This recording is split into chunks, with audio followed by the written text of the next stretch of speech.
क्या officer forum हमारे साथ उनके प्रेसिडेंट है माननीय विश्वास जी सर और वो अभी आपने यूटीआई के संदर्भ में जो बात बताया 2002 से घोटाला शुरू हुआ। आप इन्वेस्टर के भी चेयरमैन हो और ऑफिसर फोरम के भी चेयरमैन। ऑफिसर फोरम से क्या सख्ती से इसकी इन्वेस्टमेंट ली गई है एज ए शेयर होल्डर और वो अभी तक उनको दिया नहीं गया और बतौर इसके भी उनको पेंशन भी अब तक नहीं दी जा रही, क्या इसकी सच्चाई? देखिए, पेंशन रेगुलेशन जो है यूनिट ट्रस्ट ऑफ इंडिया का एएमसी मतलब यूटीआई म्यूचुअल फंड, इसमें 1994 में एक रेगुलेशन बोर्ड ने अपनाया। वो क्यों अपनाया? क्योंकि रिजर्व बैंक ऑफ इंडिया और नाबार्ड ने अपनाया और ये भारत सरकार का इंस्ट्रक्शन था। भारत सरकार का इंस्ट्रक्शन था कि आरबीआई, नाबार्ड और आईडीबीआई और यूटीआई इसमें आरबीआई के नॉर्म्स के तहत पेंशन लागू होना चाहिए।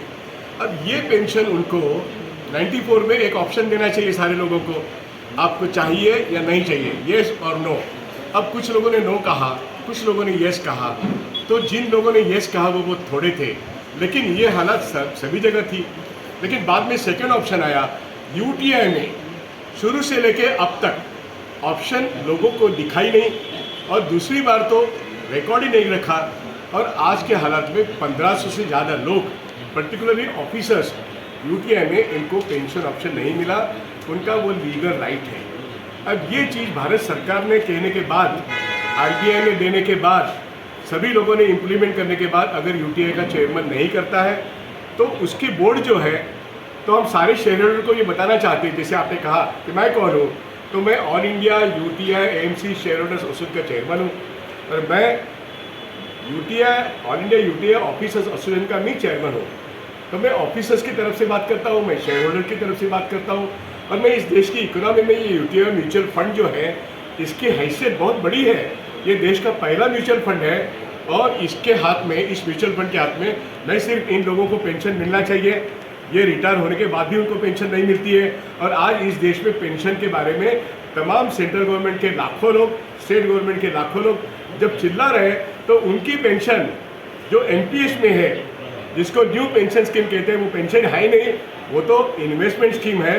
वो कौन हैंडल करता है? UTI mutual fund. और वो खतरे में है। क्यों खतरे में है? क्योंकि यूटीआई म्यूचुअल फंड इसने Reliance home, Devon housing finance, Adani, ऐसे ढेरों सारे गंदे कंपनियों में डेट सिक्योरिटीज में अपना इन्वेस्टमेंट किया है और उसकी वैल्यू जीरो है। करोड़ों रुपए, मतलब 16 लाख करोड़ की इन्वेस्टमेंट आज यूटीआई म्यूचुअल फंड की अगर कोई वैल्यू नहीं है, तो ये सारा जो पीएफआरडी का पैसा है, हमारे लाखों लाखों लोगों का पैसा इस यूटीआई म्यूचुअल फंड में है।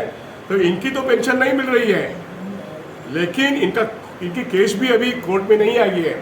लेकिन जितने लोगों की एनपीएस मार्केट में है, जो मार्केट में म्यूचुअल फंड रिलायंस है और हमारे सारे 8 म्यूचुअल फंड में यूटीआई म्यूचुअल फंड है, उस पैसे का क्या होगा? ये सवाल मैं उठा रहा हूँ और मैं सारे तमाम लीडर्स जो इस देश के हैं उनको ये आगाह कर रहा हूँ कि सरकार आपकी तरफ नहीं देख रही है, आपको ओपीएस में नहीं देती और आपका एनपीएस का पैसा पीएफआरडी के जरिए जो इस म्यूचुअल फंड में आता है, मतलब यूटीआई म्यूचुअल फंड में, जिसका कंट्रोल भारत सरकार का है। ये निजी म्यूचुअल फंड नहीं है जैसा वो यहाँ का सीईओ कहता है, ये पब्लिक सेक्टर है। तो जनता का पैसा भी डूब रहा है, इनको पेंशन नहीं है। और बड़े जो कारपोरेट्स हैं जैसे डीएचएफएल, मैंने कहा अदानी, मैंने कहा रिलायंस होम, ये सब मिलके आज हमारा पैसा खड्डे में जा रहा है।